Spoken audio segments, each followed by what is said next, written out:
Hi guys, Robbo46 here, welcome yourselves back to MotoGP 20 on the Xbox Series X. Now in today's video, I am doing a 100% race distance race around Misano on 120% difficulty. And I've actually bought my own rider out of retirement for this one, so using my own custom rider for this race. And the purpose of today's video is I'm going to be talking about the 2020 season and doing a summary and talking about all the big plot points that happened in the 2020 season. We'll be discussing quite a bit. We've got a lot to talk about, but yeah, we're going to be going through round by round. I'm not going to include every little detail or stuff like that because we just don't have time, but yeah, I will be talking about all the main talking points of the season and basically, you know, the winners of the season as well. And yeah, this is going to be my final video of 2020, so I hope you guys enjoy it. Don't forget to leave this video a like, it really helps me out. And if you're not already subscribed to the channel, feel free to subscribe because I put out videos every day, or at least try to.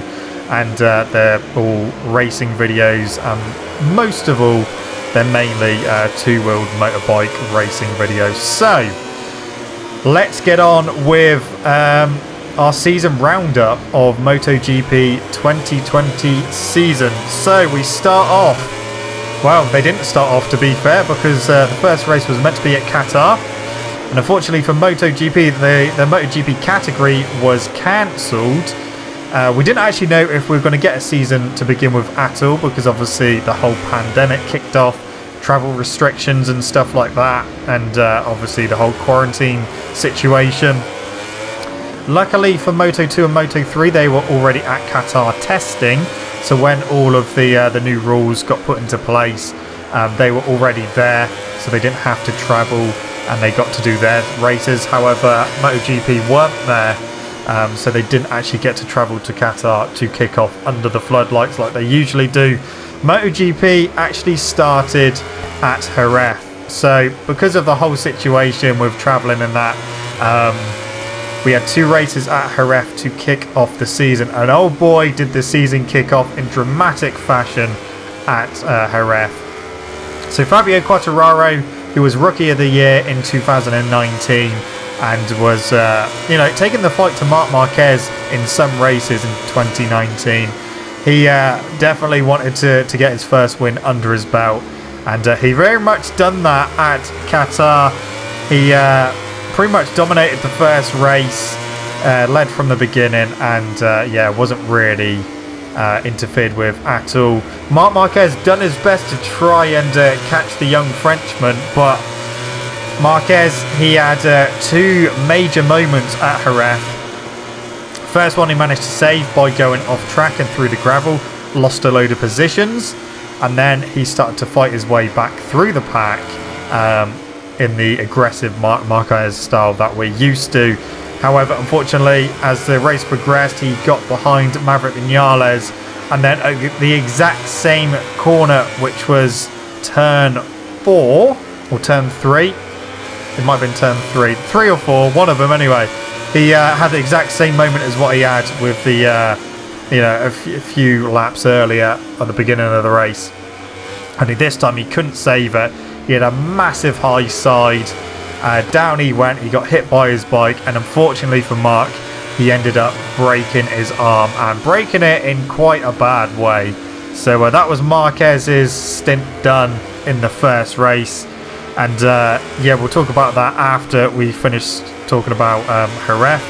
But yeah, it wasn't looking great for Yamaha as well. There were engine worries for Yamaha, and unfortunately for Valentino Rossi, his Yamaha expired during the race, so he DNF'd. But Fabio Quartararo took his first win of not just the season but his career in the Premier class for Petronas Yamaha, with fellow Yamaha rider Maverick Vinales on the Monster Energy Yamaha coming in second place, and Andrea Dovizioso in third. Jack Miller was fourth, Morbidelli fifth, Paul Espargaro in sixth, Bagnaia in seventh, Oliveira 8th, Petrucci in 9th, Nakagami in 10th, Zarco 11th, Alex Marquez 12th, Brad Binder 13th, Tito Rabat 14th, and Bradley Smith in 15th place.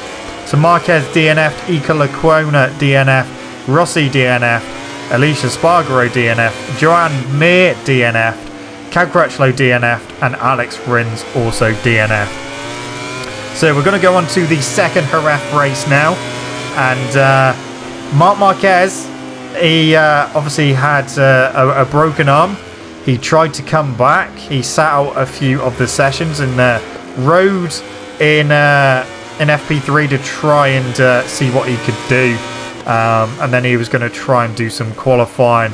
Unfortunately though, he'd done a few laps. He was about 2-3 seconds off the pace, and yeah, he just wasn't competitive and obviously in a hell of a lot of pain. So he called it a day, and that unfortunately was the last we would see of Marc Marquez throughout the season. He didn't come back. He had his arm plated, and then according to Marquez and Honda, which is, well, I think a lot of people know they were lying about this. Apparently he bent the plate by opening some windows or doors or whatever. We all know that really he was motocross training, obviously trying to get bike fitness back. Unfortunately, he obviously damaged his metal plate and then had to have another operation to basically put a new plate in. And then he had obviously a longer recovery time as well. And then it was obviously found out that he had an infection as well. So yeah, wasn't a good season for Marquez. It was over as quick as it began at race 1. Like I said, he did try to come back for race 2, but it was impossible. And yeah, even impossible for the likes of Marc Marquez. Fabio Quartararo repeated his run of the first race at Jerez by taking another win ahead of Maverick Vinales, who took another second place at Jerez.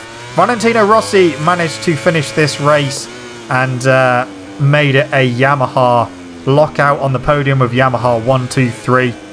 Taka Nakagami took home 4th place, and it was strange because when Marquez obviously announced that he wasn't coming back for the season, Nakagami got some of Marquez's data and some of his crew, and he adapted his riding style even more to suit the Honda a lot better and was starting to ride a bit more like Marquez, and the results were coming. He was looking very, very fast. So yeah, a 4th place for Nakagami at the second Jerez race. Joan Mir took home 5th place, his first finish of the season. He DNF'd at the first race, but yeah, 5th place for him in the second race. His teammate Alex Rins couldn't race because he unfortunately injured himself during qualifying and was unable to race. Dovizioso took home 6th with Pol Espargaro in 7th, Alex Marquez in 8th, Johan Zarco in 9th, Alex Rins in 10th, Tito Rabat 11th, Bradley Smith in 12th, and Cal Crutchlow was actually the final point scorer and the final finisher in 13th. So DNFs, obviously Marquez didn't actually start the race. Miguel Oliveira DNF'd, Icalo Cuona as well, his teammate DNF, Alicia Spargaro DNF, Jack Miller DNF, Danilo Petrucci DNF, Brad Binder as well, Franco Morbidelli and Francesco Bagnaia. All of them unfortunately did not finish in the second Jerez race. On to Brno, which was round 3, and it was looking a little bit worrying for KTM at the first couple of races, and also Ducati weren't looking that great other than Dovizioso 3rd place at the first race. But a big surprise by rookie Brad Binder, who managed to come through to win the race in an extraordinary fashion because he didn't qualify particularly well. But as the race progressed, he just picked people off one by one, started putting in fastest laps after fastest lap, and managed to go on to take the win. His teammate Pol Espargaro was towards the front to begin with, but then unfortunately he ended up crashing out. So yeah, Brad Binder took his first win of the season, his first rookie win as well, and yeah, it was great to see the South African on top at Brno. Fantastic race by him, and yeah, KTM's first win, more importantly, in the Premier class. So a win for Brad Binder. Second place went to Franco Morbidelli, top Yamaha. Johan Zarco on the Avintia Ducati came home in third place. So Aventia's first podium for God knows how long. Alex Rins came home in fourth. Then you had Valentino Rossi in fifth. Miguel Oliveira in sixth. Quartararo came home in seventh place. So not ideal for Fabio after winning the first two races. Nakagami was 8th, then you had Miller in 9th, Alicia Spargaro 10th, Dovi in 11th, Petrucci in 12th, Cad Crutchlow 13th, Vinales in 14th, and Alex Marquez in 15th place. So by this point we had Marquez replacement in the form of Stefan Bradl. He finished in 18th place, Bradley Smith was 17th, and Tito Rabat was 16th place. So yeah, DNFs were Polo Spargaro, Joan Mir again, Ika Lecuona again, and Bagnaia as well. So on to the next race, which was the first of the Austrian races at the Red Bull Ring. 2 races here at 2 consecutive weekends. Ducati were back on top with Andrea Dovizioso finally getting his first win of the season. He obviously started out as the favourite to win the championship after Marquez's dramatic exit at round 1. It was all eyes on Dovi, and he managed to take his first win of the season at the Red Bull Ring. Obviously, we know that Ducati go well here, and they have done, they've won ever since MotoGP have gone here in recent years. So, all eyes were on Ducati, and it was a really scary race because we actually had to stop the race at one point and red flag it because there was a monumental crash between Zarco and Morbidelli, which happened at turn 3, which is the tight right-hand hairpin. Basically, Zarco got past Morbidelli slipstream, then basically went straight in front of him without giving Morbidelli any braking room. Obviously, when they put their brakes on, Morbidelli unfortunately had nowhere to go, ploughed straight into the back of Zarco. They both went down, and because it's coming off of pretty much a straight into a very slow corner, and they haven't scrubbed off much speed at that point, the bikes, they didn't stop. They carried on going across the grass. They dug in, they flew up in the air, and going through turn 3 at that time was the Yamaha duo of Maverick Vinales and Valentino Rossi.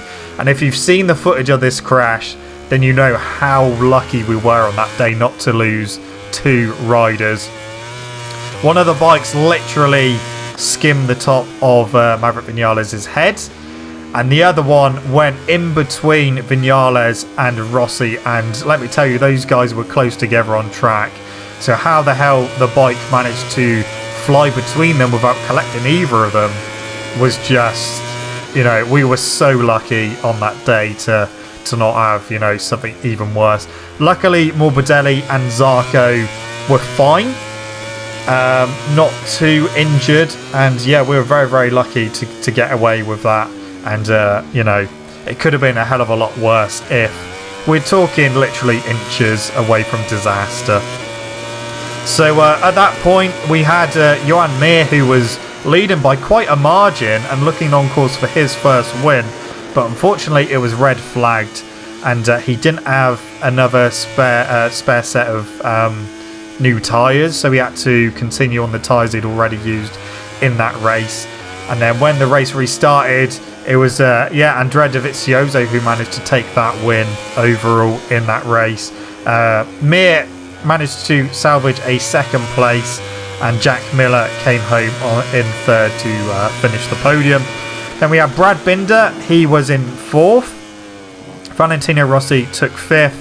Nakagami in 6th. Petrucci 7th. Quartararo in 8th. Ika Lecuona took 9th place for the rookie, so good to see him in 9th. Vinales in 10th. Elisa Spargaro in 11th. Michele Pirro, who was actually standing in for an injured Bagnaia, he finished in 12th. Then we have Bradley Smith in 13th. Alex Marquez 14th and Cal Crutchlow in 15th. He was the last point scorer. And then we had Rabat in 16th and Stefan Bradl in 17th. So non-finishers. Obviously, we've already spoken about Johan Zarco and Franco Morbidelli. Miguel Oliveira and Pol Espargaro had a coming together and both went down.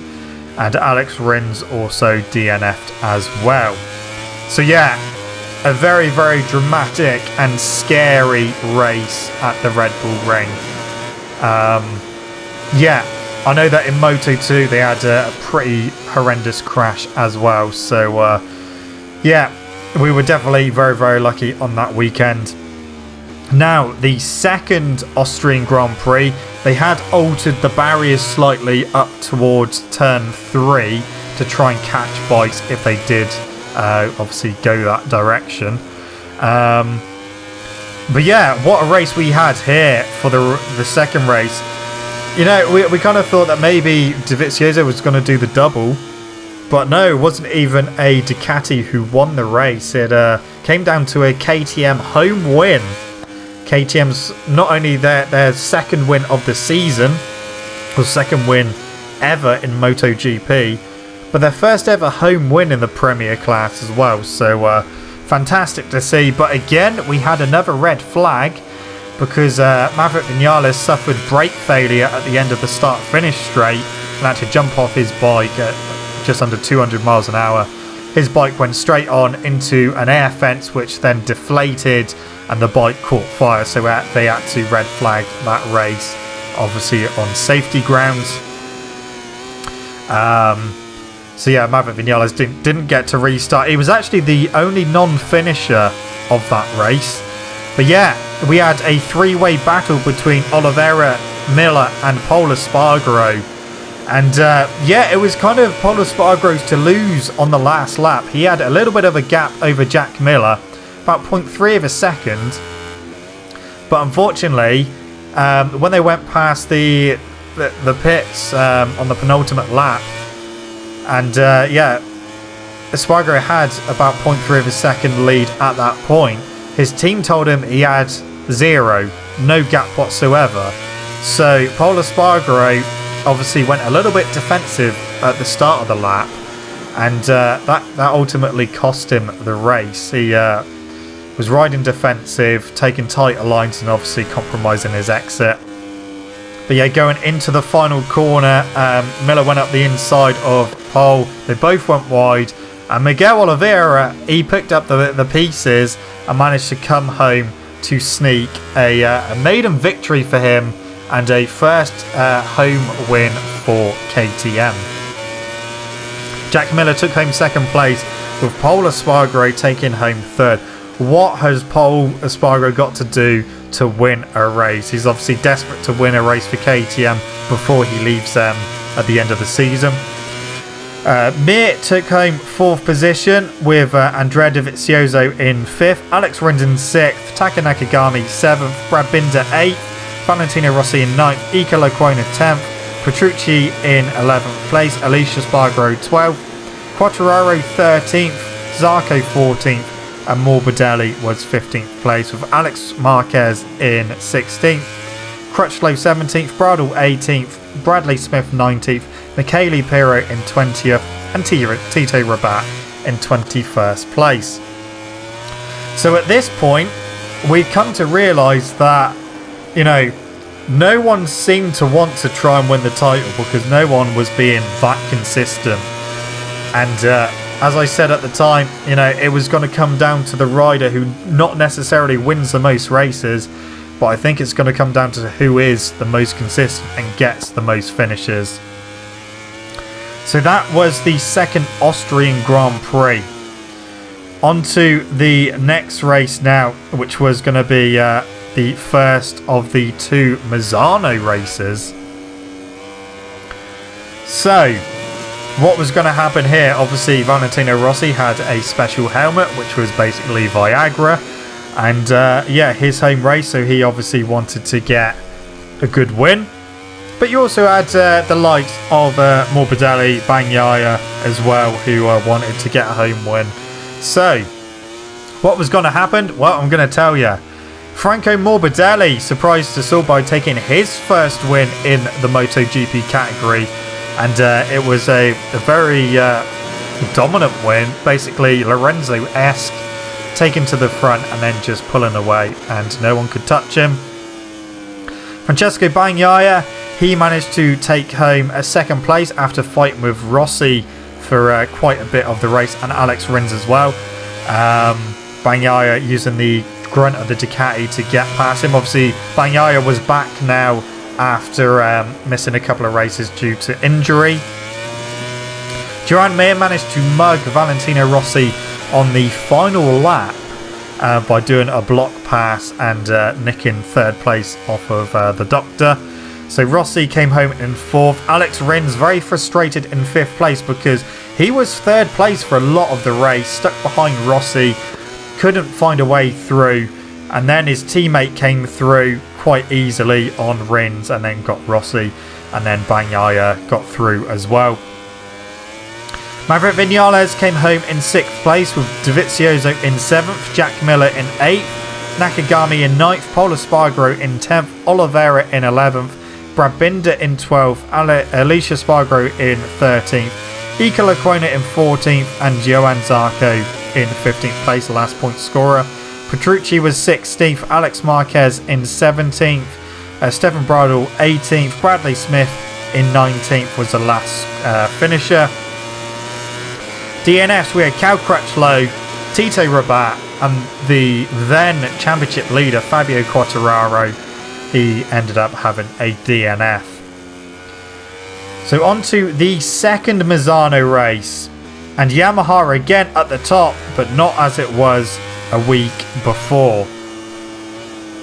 It was heartbreak for Valentino Rossi, who crashed out pretty early on in the race, but even more of a heartbreak for Bagnaia, who again he managed to battle his way through, and he ended up getting into the lead and pulling away, and then a very, very bizarre crash for him, where he just lost the front of the bike, and down he went. It almost looked like cold tyre. He was convinced that he'd actually hit one of the tear-offs. He crashed at this corner here, which we've just gone through ourselves.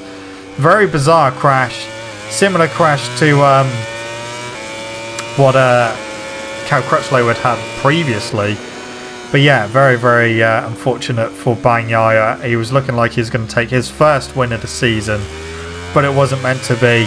So Vinales was the one who actually took the win this time, with Mir in second place and Pol Espargaro completing the podium in third. Quartararo did finish this time, but he finished in fourth place, just ahead of Miguel Oliveira in fifth, Nakagami in sixth, Alex Marquez seventh, Dovizioso in eighth, Morbidelli in ninth place, 10th place was Petrucci, 11th was Zarco, Rins was 12th, and Bradley Smith was the last finisher in 13th place. So DNFs, we obviously had Francesco Bagnaia, as I've already said, Ika Lecuona, Valentino Rossi, Tito Rabat, Jack Miller, Brad Binder, Alicia Spargaro, and Stefan Bradl, all DNF'd. So then we go back to Spain for Catalunya, and yeah, it was not a good start to the race for Dovizioso, who unfortunately for him was taken out by Zarco, who lost the front at turn 2. Down he went, and unfortunately Dovi was on the outside of Zarco, and that then collected Dovi and took them both off into the gravel, and down they went. And at this point it was kind of looking like it was writing on the wall for Dovizioso. It wasn't looking likely that he was actually going to take the championship, even though, you know, he was the favourite at the start. There was also tension brewing in the Ducati camp between both riders, and yeah, it was not looking good. Ducati had already announced that they were not going to be resigning Dovizioso, but it was Dovizioso who actually let slip him and his management, who actually said before the Ducati made their official statement that Dovizioso would not continue with Ducati beyond 2020, and then obviously that forced Ducati's hand, and that was getting a little bit awkward to watch between Ducati and both their riders, because both their riders were not going to be continuing with Ducati at the end of 2020. Fabio Quartararo was back on form to take the win at Catalunya, and would this be the turning point for Quartararo where he would then reassert himself as championship leader? Joan Mir came home in second place, followed by his teammate Alex Rins in second place, so good to see both Suzukis on the podium. Franco Morbidelli came home in fourth, so we had Petronas Yamaha first and fourth, and Factory Suzuki second and third. Jack Miller and Francesco Bagnaia, the two Pramac boys, came home in fifth and sixth respectively. Nakagami came home in seventh, just ahead of Petrucci in eighth, Vinales in ninth, Cal Crutchlow in 10th place with Brad Binder in 11th, Alicia Spargo in 12th, Alex Marquez in 13th, Ika Lequona in 14th, Tito Rabat in 15th, Bradley Smith was 16th, and Stefan Bradl was 17th place. Now, Quartararo was being hounded for a little bit of the race by Valentino Rossi. Well, actually, we had Morbidelli, who was leading for a little bit from Rossi in second. Rossi was looking good, but unfortunately, he then had a crash at turn 3. And Morbidelli then was caught by his teammate and the two Suzukis. DNFs was Valentino Rossi. Pol Espargaro, he had a crash as well. Same corner to Rossi, turn 3. Oliveira crashed out, as did obviously Zarco and Dovizioso, which we've already spoken about. So that was Catalunya. And it was looking likely that Quartararo was going to do his best to fight for the championship victory. Then it was all change at Le Mans because it was a wet race. Valentino Rossi crashed out on lap 1. He crashed at turn 3, the chicane. So it wasn't a good start for him. Bradley Smith crashed out a little bit later as well, as did Tito Rabat. Cal Crutchlow crashed out. Franco Morbidelli as well, he went down. Jack Miller and Alex Rins went down. It was a huge fight at the front with Dovizioso, Pol Espargaro, Alex Marquez as well. We actually got to see Marquez, ride like we know his brother can, and ride really smart considering he's a rookie. This was the first glimpse of seeing what Alex Marquez was capable of. But yeah, you also had Danilo Petrucci in the mix as well, so you had the four of them fighting. And Alex Rins actually put in a move at one point, which was looking like it was going to cause disaster. He basically, into the BFS's on the end of the back straight. Alex Rins basically passed 2 or 3 of them in one go. It looked like he outbraked himself. So Dovi had to go a little bit wide, as did Pol Espargaro. But unfortunately for Alex Rins, it was short-lived and he then crashed a few laps later. But yeah, Danilo Petrucci, master in the wet, managed to take the win for himself and Ducati. Obviously, by this point, tension in Ducati was boiling over. Alex Marquez, he raced really smartly to take home second place. Looked really smooth in the wet and didn't look like he was going to crash at all. Looked fully in control and was very, very impressive to watch. Pol Espargaro completed the podium by taking home third position. Andrea Dovizioso was fourth, followed by Zarco in fifth. Oliveira was sixth, Nakagami in seventh, Stefan Bradl in eighth. Quartararo took home ninth place from Vinales in 10th. Mir was 11th, from Binder in 12th, Bagnaia 13th, Alicia Spargo in 14th, and Ika Lequona was the last finisher and point score finisher in 15th place. So Alex Rins went down, as did Jack Miller, Morbidelli, Cal Crutchlow, Rabat, Bradley Smith and Valentino Rossi. So what on earth was going to happen in the championship, because it didn't look like anyone wanted to win the championship. You know, we had so many different race winners as well, and first time winners, and it was just going to continue happening when we went to Aragon for the first of the two Aragon races.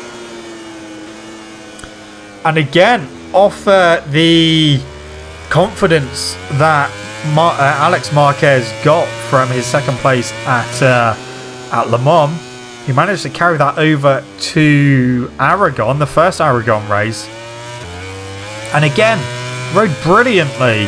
Alex Rins led for pretty much the whole race, but Alex Marquez, he worked his way through, caught Rins, and was looking like he was going to take his first win, but unfortunately couldn't quite get past when he needed to. He was able to, both Alex Marquez and both the factory Suzukis, through the final couple of corners, they were able to easily outturn the Yamahas, who seemed to be understeering quite badly through the last couple of corners. But yeah, Alex Rins went off to take his first victory of this season, followed by Alex Marquez taking home another second place, and Joan Mir came home to complete the podium. So both Suzukis back on the podium again. So Maverick Vinales took home 4th place, Takanai Kagami was 5th, Franco Morbidelli in 6th, Dovi in 7th, Cal Crutchlow in 8th, Jack Miller in 9th, Zarco was 10th, Brad Binder in 11th, Paolo Spargaro in 12th, Alicia Spargaro in 13th, Ika Lecuona 14th, Danilo Petrucci was the final point scorer in 15th. Then we had Miguel Oliveira 16th, Stefan Bradl 17th, Quartararo had an absolute nightmare in 18th, Bradley Smith 19th, Tito Rabat in 20th, and Bagnaia DNF'd in that race. So yeah, again, another different winner in 2020. And then we go on to the second Aragon race, and it was all change again. This time we had a Petronas Yamaha back on the top step, this time courtesy of Franco Morbidelli, who basically done what he done at Misano and managed to win from just leading from the front from the beginning and going on to take the win. He was hounded for quite a bit of the race by Alex Rins, but he wasn't able to get past Morbidelli throughout the race, and Morbidelli went on to take the win. So we are kind of seeing what Franco Morbidelli can do. If he can get out front early enough, he is then able to just pull away and do his own rhythm, take his own lines, and take victories.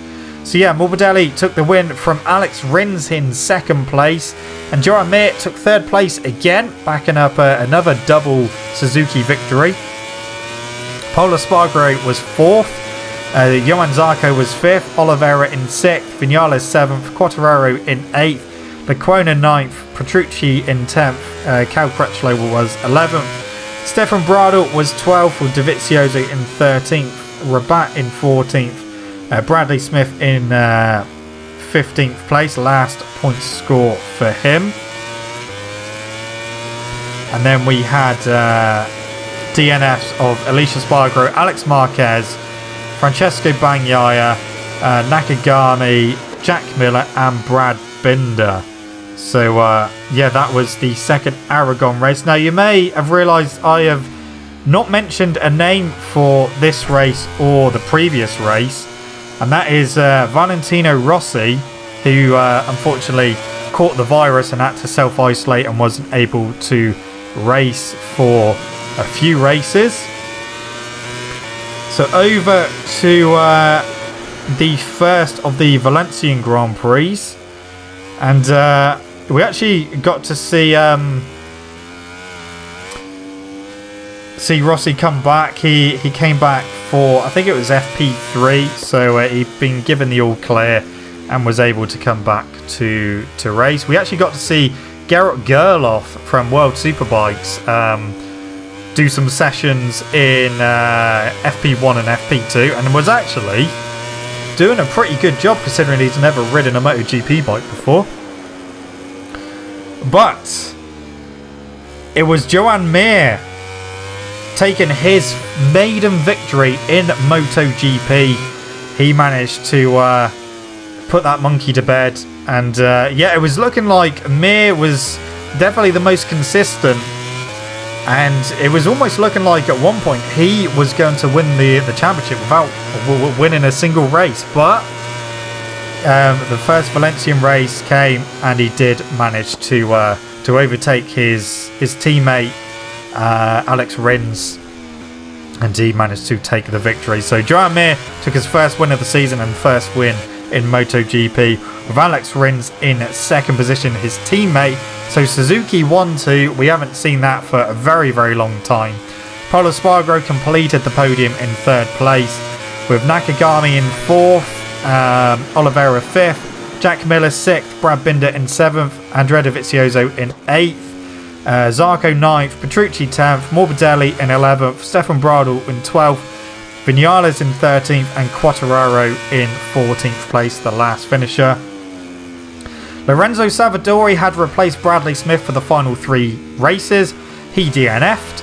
Alex Marquez DNF'd, Tito Rabat as well, Bagnaia, Crutchlow, Rossi, and Aleix Espargaro. And yeah, it was the penultimate race, and Joan Mir was right in the driving seat to win the title at the penultimate race.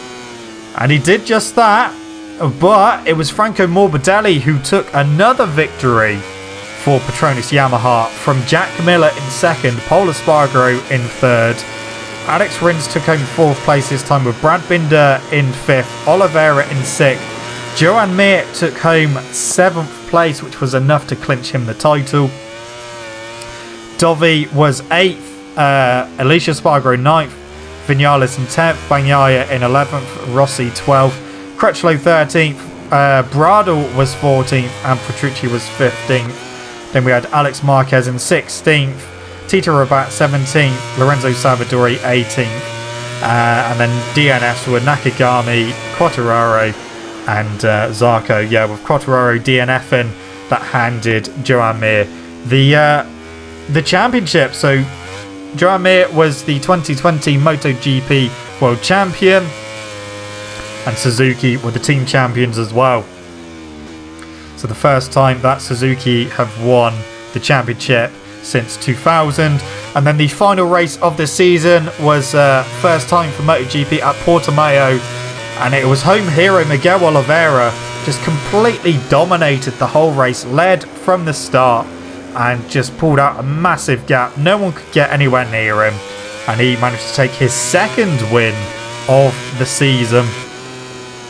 Jack Miller was second with Franco Morbidelli in third, Polo Espargaro fourth, Nakagami fifth, Dovizioso sixth, Bradl in seventh place, good race for him. Aleix Espargaro was 8th, Alex Marquez 9th, Zarco 10th, Vinales 11th, Rossi in 12th, Crutchlow 13th, Quartararo 14th, Aleix Espargaro, we've done him already. Alex Rins was 15th place, and then we had 16th for Petrucci. Mika Kallio was 17th, he was standing in for Iker Lecuona. Rabat was 18th, and then DNS was Savadori, Mir. Luckily for Mir, he already wrapped up the title. Brad Binder and Bagnaia, who got hit by Mir after a pretty aggressive move by Mir, and actually injured Bagnaia just from the impact. So that was the 2020 season, which was absolutely insane. Obviously, with Marquez not being able to race this season, it was anyone's championship, and it literally was. Mir was the most consistent. He only won one race, but like I said, he was the most consistent throughout the whole season. It didn't really look like anyone wanted to win the championship at one point, because some riders would have fantastic races, and then the next race they would crash or have a really bad result. So Mir won the championship from Morbidelli in second and Alex Rins in third. Dovizioso bows out of MotoGP in fourth, Polo Espargaro fifth, Vinales sixth, Jack Miller 7th, Quartararo 8th, Oliveira 9th, Nakagami 10th, Binder in 11th, Petrucci 12th, Zarco 13th, Alex Marquez 14th, Valentino Rossi 15th, Bagnaia in 16th, Alicia Spargaro 17th, Cal Crutchlow 18th, Stefan Bradl 19th, Ika Lecuona 20th, Bradley Smith 21st, Rabat 22nd, Pirro 23rd, Kallio 24th, and Savadori 25th. And that is the end of the 2020 season. So, how is 2021 stacking up? Well, there's quite a few movers and shakers in the rider and team lineup. So, let's go through them.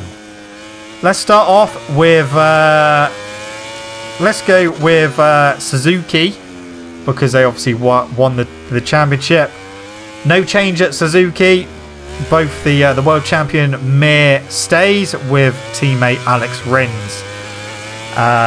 Repsol Honda, Marc Marquez stays. Obviously, he had already signed a multi-year deal, but it is Pol Espargaro who moves from KTM to Repsol Honda. Unfortunately for him, he didn't get that KTM win, but yeah, he is now moved to Repsol Honda. Ducati, obviously, no Dovizioso. Dovizioso has taken a 1-year sabbatical. And Jack Miller and Bagnaia, who were racing for Pramac in 2020, move over to the factory team. Monster Energy Yamaha, the factory Yamaha team, keep Vinales, but Quartararo moves over from Petronas Yamaha. Replacing Quartararo at Petronas is Rossi, so basically Rossi and Quartararo have swapped. Morbidelli stays where he is at Petronas. Factory KTM keeps Brad Binder, but Miguel Oliveira moves over from Tech 3 to the factory team. LCR Honda, Alex Marquez moves from Repsol to LCR alongside Nakagami. Then we've got Pramac Ducati, who is Johan Zarco and Jorge Martin. Tech 3 KTM, Danilo Petrucci moves from the factory Ducati to KTM, and Ika Lecuona stays where he is. Aprilia, Alicia Spargaro staying where he is, and it's between Lorenzo Savadori and Bradley Smith, depending on who does better in winter testing. And then Avintia Ducati / Sky VR46 Ducati, Bastianini moves up from Moto2 alongside Luca Marini. So that is it. That's your lineup for 2021. Now, Marc Marquez is up in the air still because he's looking likely he might miss the start of the season. However, Dovizioso is waiting in the sideline potentially to start the season on the Repsol Honda. But anyway, guys, that is it from me. Thank you so much for watching. Thank you so much for supporting the channel in 2020. I know it's been a difficult year, so I appreciate all the support. And yeah, Happy New Year to you all. Have a good one. And yeah, thank you so much for watching. Don't forget to leave this video a like if you enjoyed it. Subscribe to the channel for more content. I shall see you guys in the next video. Don't forget to stay safe and to wash your hands. See you.